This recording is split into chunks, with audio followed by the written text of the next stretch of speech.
Now, the ACLU is nonpartisan, and I am not here to attack President Bush or to defend President Obama. I do think, as I've been saying, I agree that President Obama has been inconsistent. And I think he should be learning more from the lesson that we've had in the last 8 years. But I have to say, I feel really sorry for him because he arrived into a really untenable position. Because the Bush administration had been taking the position that we are at war, and therefore the president can simply say, you're an enemy combatant, I designate you on the basis of a hearsay affidavit, and therefore I can lock you up in Guantanamo for 8 years and try you before a military commission. Well, okay, because that was their view, that that was permissible. What didn't they do? They didn't gather evidence for a criminal prosecution. It's pretty difficult now, 6 or 8 years later, to come up with evidence to try to figure out, well, was the hearsay from the Northern Alliance reliable? Okay, it's one thing to get a person off the battlefield if you're concerned that they might be killing American troops and detain them for the duration of hostilities. It's quite another to send somebody to a foreign land, to Guantanamo, and lock them up for 8 years and wreck their lives on the basis of such slim evidence without any real proceeding. So, President Obama is in an extremely untenable position, and if he's being inconsistent, it's because he's been forced into a position where he didn't make the rules to begin with. Presumably, had he been in charge from the beginning, he might have come up with a different plan. We might have investigated more at the beginning what some of these charges were. One of the saddest statements I heard one of the Obama administration officials make was that there was one person at Guantanamo who they were pretty sure was not really a danger when he went there to begin with, but they think he is now a danger because he has been so alienated by his stay at Guantanamo. Are the people at Guantanamo angry at the guards? I don't doubt it. I think it's not surprising that they're angry at the guards. So let me give you several more reasons why I think the military commission route is a bad idea. Number one is pragmatic. The criminal courts are tried and true. We know how to convict people. We get the sentences. We lock them up. There we are. The military commissions, even aside from questions of fairness, there will be years of appeals about are the procedures adequate. Why did the Bush administration look to the military commissions to begin with? Well, one was to try to be consistent with the war metaphor. Another was the idea that maybe you could loosen the rules in order to convict people, that it wouldn't be as hard. So what rules are we willing to loosen? Well, has the administration been afraid about regular criminal court? Number one, they've been afraid about the inability to use coerced confessions. Okay, now if these confessions are unreliable, if in fact you believe that confession has been tortured out of somebody, and of course I didn't say there were 14 people waterboarded, it's just there were 14 people, more, who we do believe were subjected to various forms of abuse, including some waterboarding.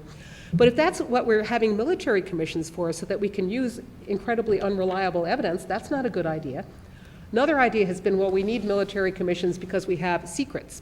Well, the federal courts have a Classified Information Procedures Act, which is extremely good at keeping close government secrets. It's very flexible. There's really never been a problem with that. So, I could go on, but I think there's no need for the military commissions.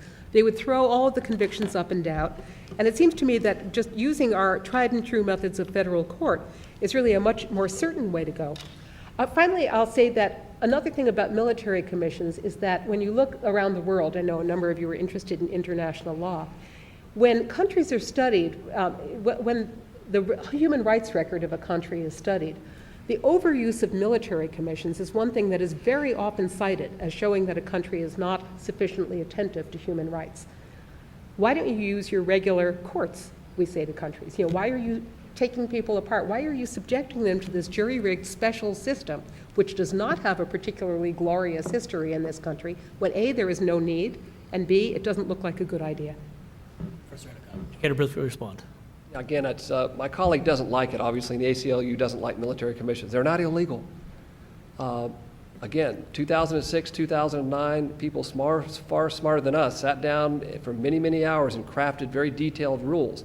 The Hamdan case, for example, if you look at his charge sheet, he was found not guilty of about half the charges. So it's not a kangaroo court, it's not an ad hoc system that's kind of sewn together. Alan Dershowitz once said that the legal system associated with the military in general does a far better job than the civilian community. And I would agree with that. Being a JAG lawyer, I've tried hundreds of people, and basically the pattern is such that you have a panel of officers. If you bother to go online and read the 2009 Military Commission Act, you'll see that, again, it has more due process rights than any military commission process in the history of military commissions. Again, and it's not a metaphor. We are at war. It's not the war metaphor. We're at war. Congress says we're at war. The president says we're at war. And this president's had over a year to, establish a clear course. And he said that I'm going to establish a clear course. Basically, he's adopted all the Bush policies, though. If you look at, again, I don't have time to go into it, but he's adopted the same policies. He's killing lots of people in a very inaccurate way. When you kill someone from above, the drones, you have a lot of civilian casualties. He's detaining a lot of people. Somehow the propaganda is that we're not detaining people anymore. Peace is broken out in Guantanamo Bay. He's detaining them in Bagram Air Force Base under the authority that we're at war. He has opposed giving those individuals habeas rights. That's a fact. It's on the record. There's an interlocutory appeal right now in the D.C. Circuit Court to see whether or not that's going to stand. Because the district court said that no, these people should have habeas rights because the 2008 decision just applied to Guantanamo. The district court expanded it to the al-Qaeda members in Bagram. So this president is using these tools very forcefully. I don't disagree with that. But I think he obviously needs to be more consistent. But that's the problem. I mean, that's the problem here because there's not consistency. I had hoped that we would have a consistent, leadership here where we could say, okay, they're all going to military commissions or they're all going to federal courts. If you want to get rid of the war, again, I guess another unspoken question, when's this war going to be over? The Supreme Court in dicta kind of said, well, if the other two branches don't tell us someday, we might have to step in and tell you. But you ever hear of the 100 Years' War? Lasted 103 years. Or the 30 Years' War? We're used to short wars. We're used to 4 years, 5 years, it's over. This war's, we're coming up on our 10th anniversary in a year. And the folks that are in Gitmo now, there's about 170. They are the worst of the worst. And a lot of them, we don't have enough evidence to charge them with a crime. Whether they go to a domestic court or military commission, there's not enough evidence. But they do tell you, there's a great story in the New Yorker, a story of Half-Dead Bob. You can read about it in my book. He went to the commandant, and he was a very affable fellow. We picked him up.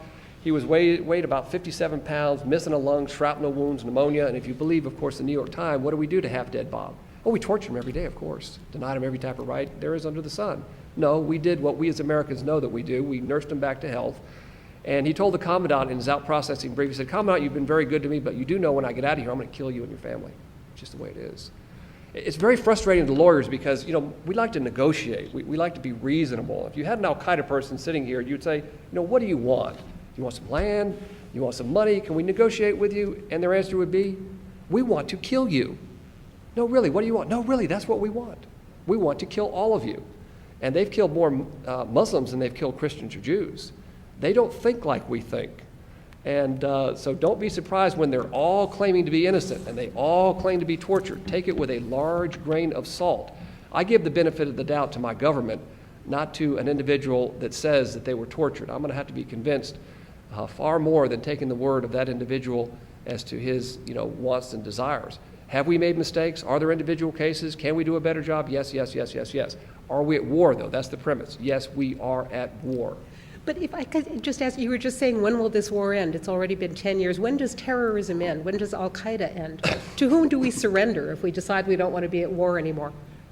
How do we do the peace treaty? It's not a war. There's no nation on the other side. There's no political stability. The reason that the laws of war apply to nation states is that there's a political entity on each side and you can negotiate. You deal with each other about prisoners. You deal with each other about surrender and peace treaty. The metaphor doesn't apply.